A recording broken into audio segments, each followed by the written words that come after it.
ऐसा ही कालखंड था।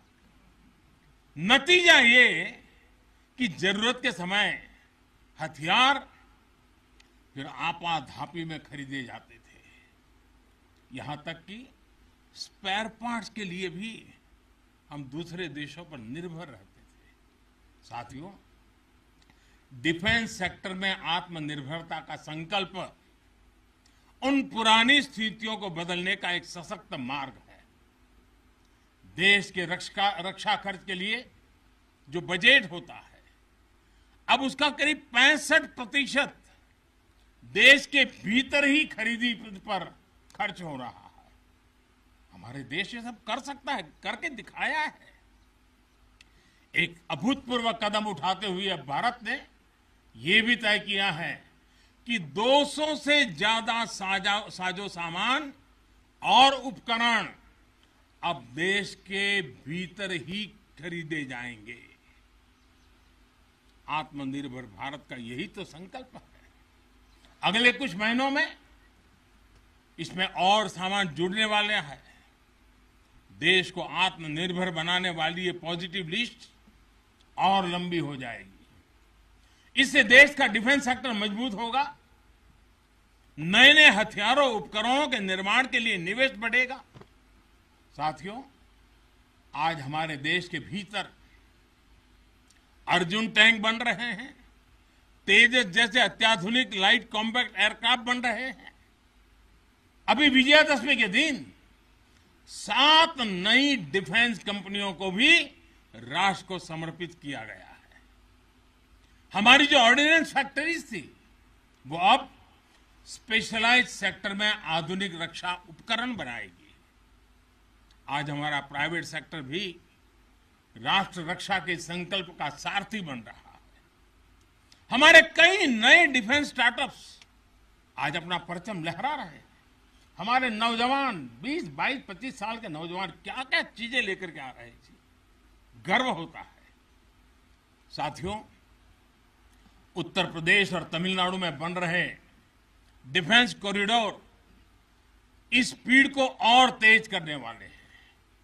ये सारे कदम जो आज हम उठा रहे हैं वो भारत के सामर्थ्य के साथ साथ डिफेंस एक्सपोर्टर के रूप में हमारी पहचान को भी सशक्त करने वाले हैं। साथियों, हमारे शास्त्रों में कहा गया है,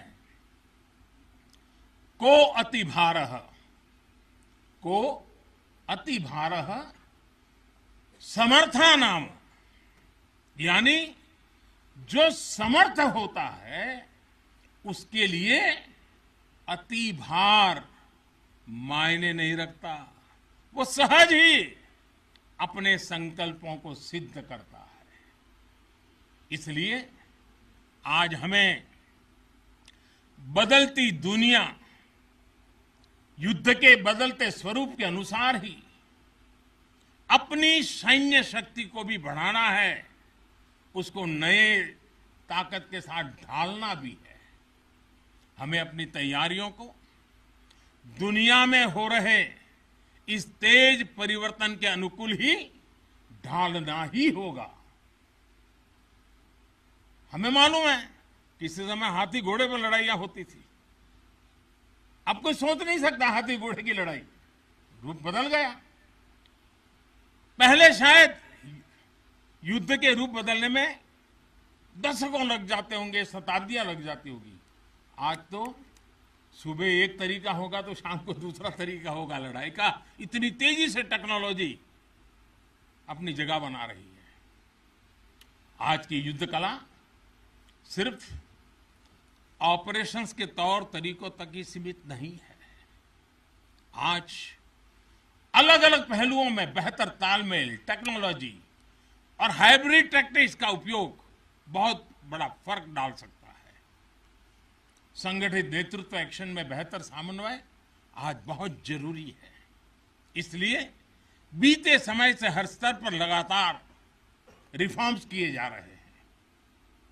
चीफ ऑफ डिफेंस स्टाफ की नियुक्ति हो या डिपार्टमेंट ऑफ मिलिट्री अफेयर्स का गठन, ये हमारी सैन्य शक्ति को बदलते समय के साथ कदम ताल करने में अहम रोल निभा रहे हैं।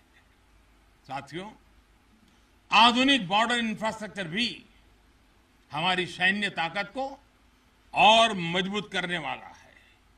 सीमावर्ती इलाकों की कनेक्टिविटी को लेकर पहले कैसे काम होता था, ये आज देश के लोग, आप सभी भली भांति जानते हैं। अब आज लद्दाख से लेकर के अरुणाचल प्रदेश तक, जैसलमेर से लेकर के अंडमान निकोबार द्वीप तक, हमारे बॉर्डर एरियाज में, हमारे समुद्री तट पर जहां सामान्य कनेक्टिविटी भी नहीं होती थी, आज वहां आधुनिक रोड, बड़े बड़े टनल्स, पूल और ऑप्टिकल फाइबर जैसे नेटवर्क बिछाए जा रहे हैं। इससे हमारी डिप्लॉयमेंट कैपेबिलिटी में तो भूतपूर्व सुधार हुआ ही है। सैनिकों को भी अब बहुत अधिक सुविधा हो रही है। साथियों, नारी शक्ति को नए और समर्थ भारत की शक्ति बनाने का गंभीर प्रयास बीते 7 सालों में हर सेक्टर में किया जा रहा है। देश की रक्षा के क्षेत्र में भी भारत की बेटियों की भागीदारी अब नई बुलंदी की तरफ बढ़ रही है। नेवी और एयरफोर्स में अग्रिम मोर्चों पर तैनाती के बाद अब आर्मी में भी महिलाओं की भूमिका का विस्तार हो रहा है।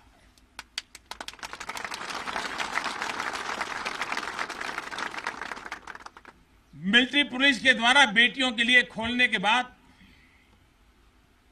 अब महिला अफसरों को परमानेंट कमीशन देना इसी भागीदारी के विस्तार का ही हिस्सा है। अब बेटियों के लिए नेशनल डिफेंस एकेडमी, राष्ट्रीय मिलिट्री स्कूल और राष्ट्रीय इंडियन मिलिट्री कॉलेज जैसे देश के प्रीमियर मिलिट्री संस्थानों के दरवाजे खोले जा रहे हैं। इसी वर्ष 15 अगस्त को मैंने लाल किले से यह भी घोषणा की थी कि अब देश भर के सभी सैनिक स्कूलों में बेटियों को भी पढ़ाई का अवसर मिलेगा। इस पर भी तेजी से काम शुरू हो गया है।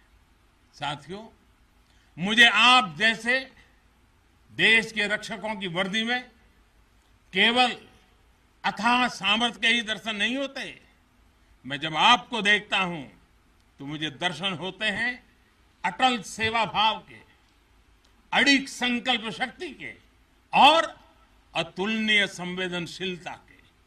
इसलिए भारत की सेना दुनिया की किसी भी दूसरी सेना से अलग है।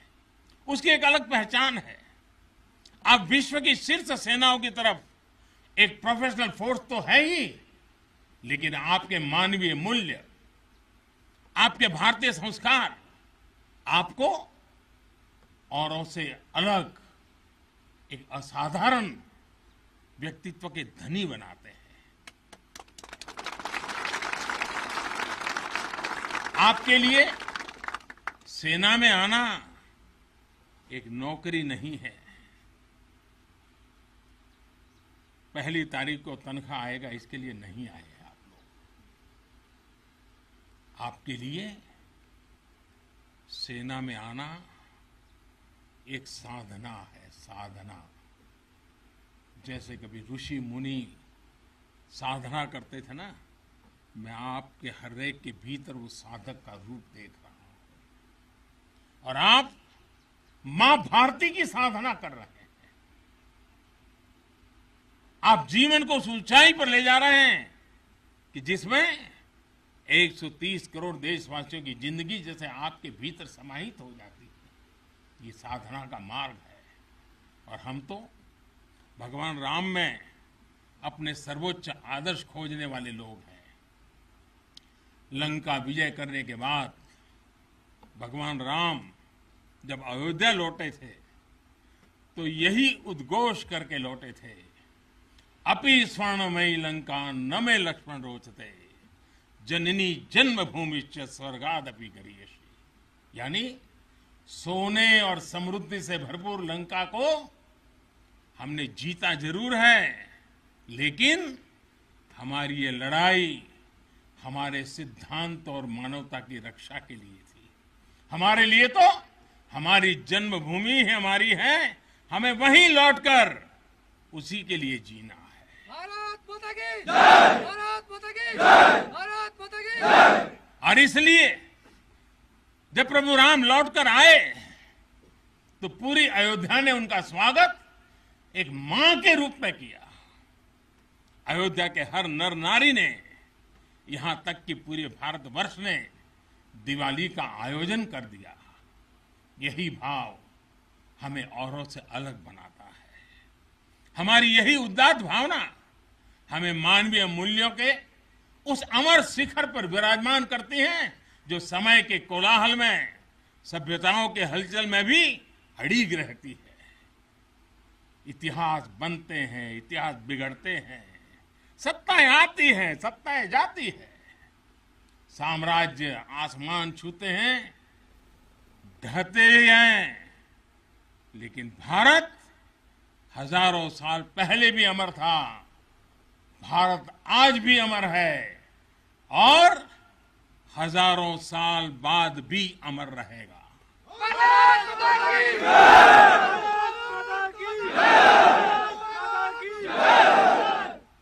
हम राष्ट्र को शासन, सत्ता और साम्राज्य के रूप में नहीं देखते। हमारे लिए तो ये साक्षात जीवंत आत्मा है। इसकी रक्षा हमारे लिए केवल भौगोलिक रेखाओं की रक्षा भर नहीं है। हमारे लिए राष्ट्र रक्षा का अर्थ है इस राष्ट्रीय जीवंतता की रक्षा, राष्ट्रीय एकता की रक्षा और राष्ट्रीय अखंडता की रक्षा। इसलिए हमारी सेनाओं में आकाश छूता शौर्य है तो उनके दिलों में मानवता और करुणा का सागर भी है। इसलिए हमारी सेनाएं केवल सीमाओं पर ही पराक्रम नहीं दिखाती।